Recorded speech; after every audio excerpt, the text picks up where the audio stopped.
Right, so let's see what this is like. So we're just going to drag it over, open it up. Okay.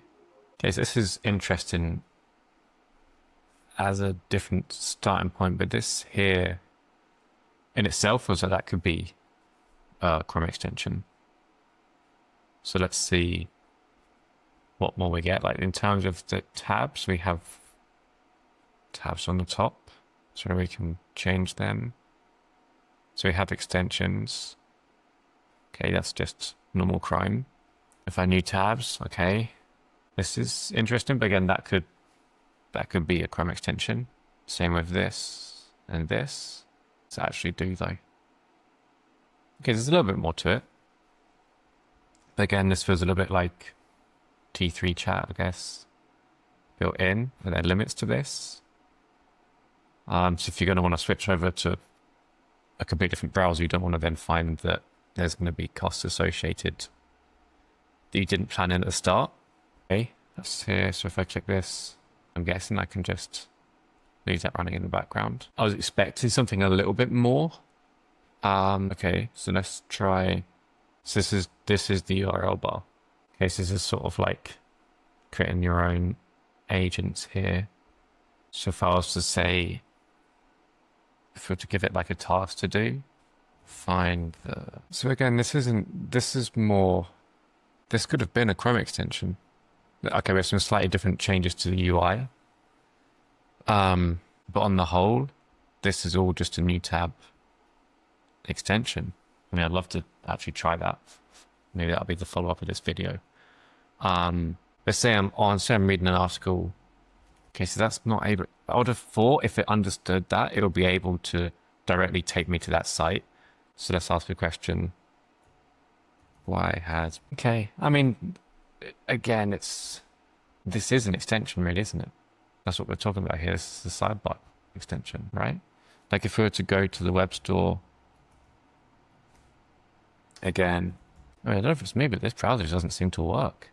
It don't really work on Dia. This is nice, this whole part of the top here. Yeah, so side panels don't work. Interesting. Okay.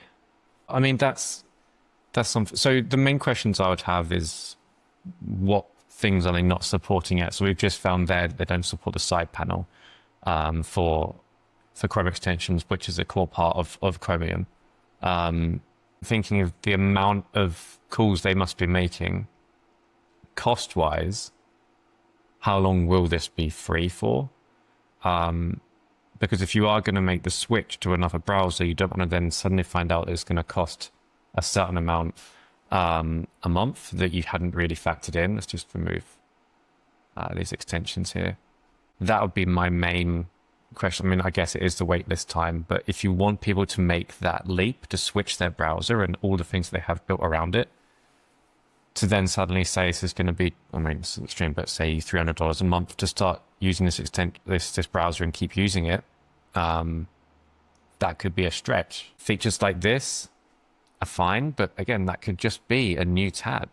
There were some things we saw that were quite nice, but all of this, like if I take that away, come back, no. I feel like these are features that are part of something. Like there's no, like I like what they're doing here with this, whatever the color of the site is.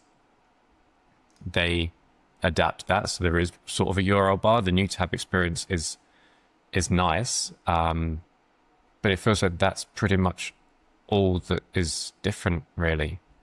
Like under the hood, we've got everything else. Like, what's this?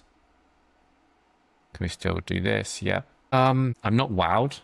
Like again, some of the things they have around this are fine, but to go that far into adding features, but all of this could be a Chrome extension.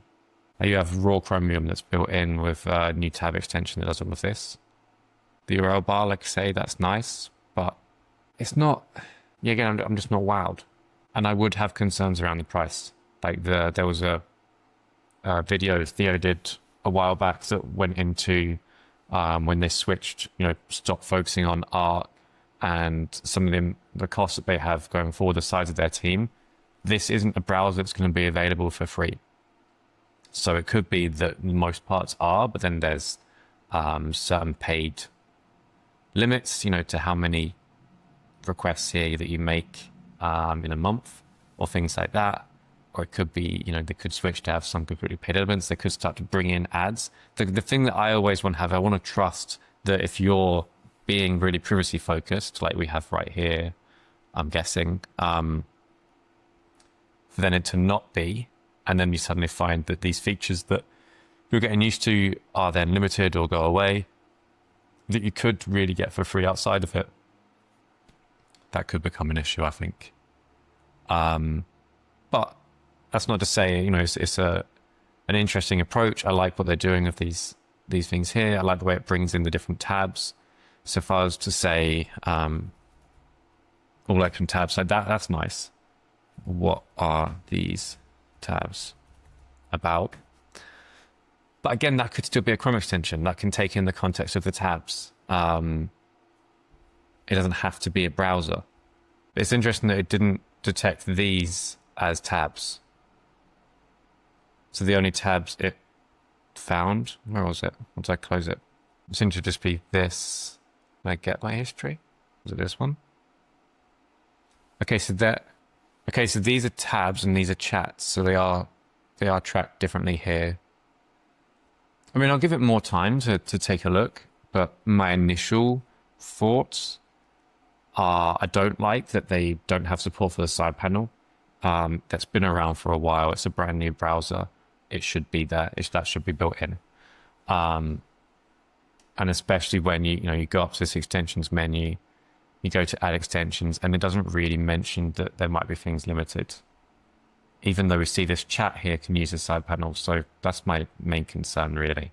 And I guess I don't like that not being part of the feature. So they must have just ripped that out to be able to use it for their chat to take over.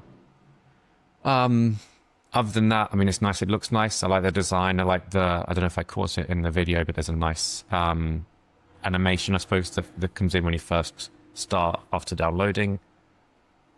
Other than that, I mean, I would have liked this to have taken me straight to that. So in summary, it looks nice. The onboarding was okay. I didn't like having to add in a username and password straight away, actually.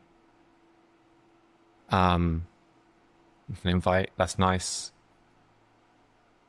Ultimately, it is Chromium, but Chromium with broken features. I mean, that's potentially helpful. But I suppose ultimately, I'm not really sold on it, because this isn't something that's going to be free. It's not a free browser. So I don't think you can compare this with Chrome. I think it needs to be better. It needs to be so much better. So yeah, as far as the Dia browser goes, I'll definitely give it more time, try it out. But it wouldn't be replacing my default browser because it's broken extensions. And yeah, it's not that it's broken extensions, it's that it makes the extension think that the side panel is working, and then it doesn't render. And that's the big issue for me. But yeah, thanks for watching, and I'll see you in the next video.